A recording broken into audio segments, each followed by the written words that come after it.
Bonjour à tous, chers élèves de 3e année niveau 1. Aujourd'hui, je vous propose un exercice d'analyse de la série 4. Il s'agit d'étudier brièvement une fonction qui est ici à l'écran.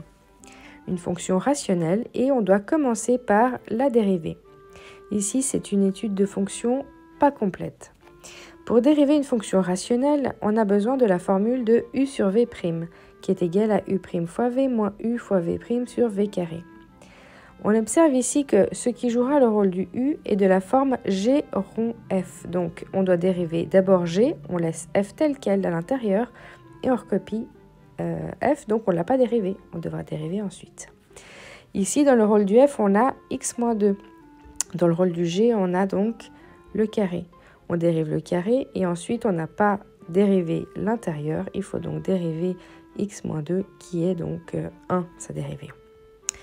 Donc ici, on va appliquer ces deux formules.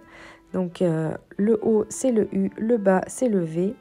Et puis, on peut commencer par noter la formule sans dériver chacune des expressions. Le haut, dérivé, recopier le bas, moins recopier le haut, dériver le bas sur le bas au carré. Ensuite, on doit dériver. La parenthèse du début, on l'a déjà dérivée dans le petit rappel.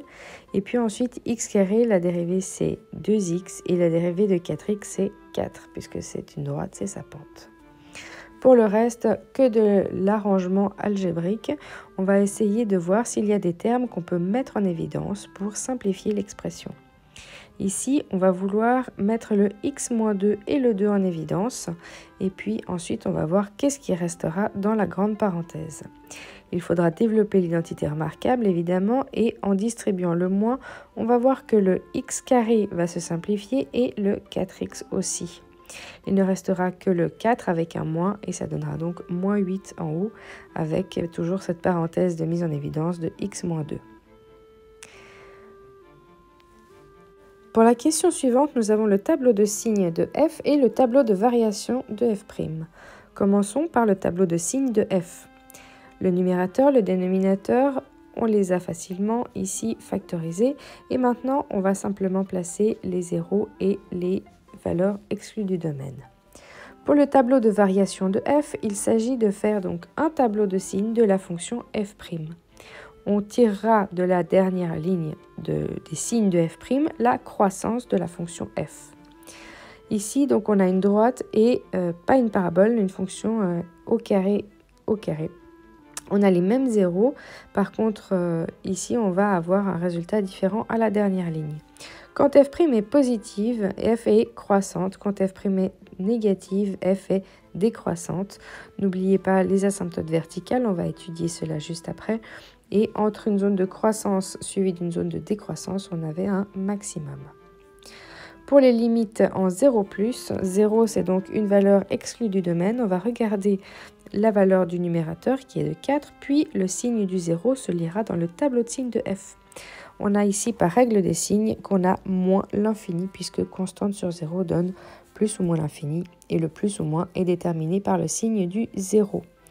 Donc ici, vous avez le tableau de signes qui vous aide à trouver le signe du 0. Pour 4 plus et 4 moins, c'est exactement la même chose. On va regarder à gauche et à droite du 0 qui donne ici donc, le problème au dénominateur. Et on va trouver ici donc plus l'infini pour 4 plus et moins l'infini pour 4 moins. Donc on a bien deux asymptotes verticales. Finalement, l'asymptote horizontale, on va la calculer en faisant la limite à l'infini. Avec le théorème des plus grandes puissances, on va pouvoir simplifier le numérateur et le dénominateur en ne gardant que le x carré. On obtient donc la valeur de 1. Finalement, il reste le graphique, la représentation et la voici. J'espère que cette correction rapide aura pu vous permettre de trouver des réponses à vos questions. Je vous souhaite de bonnes révisions à tous.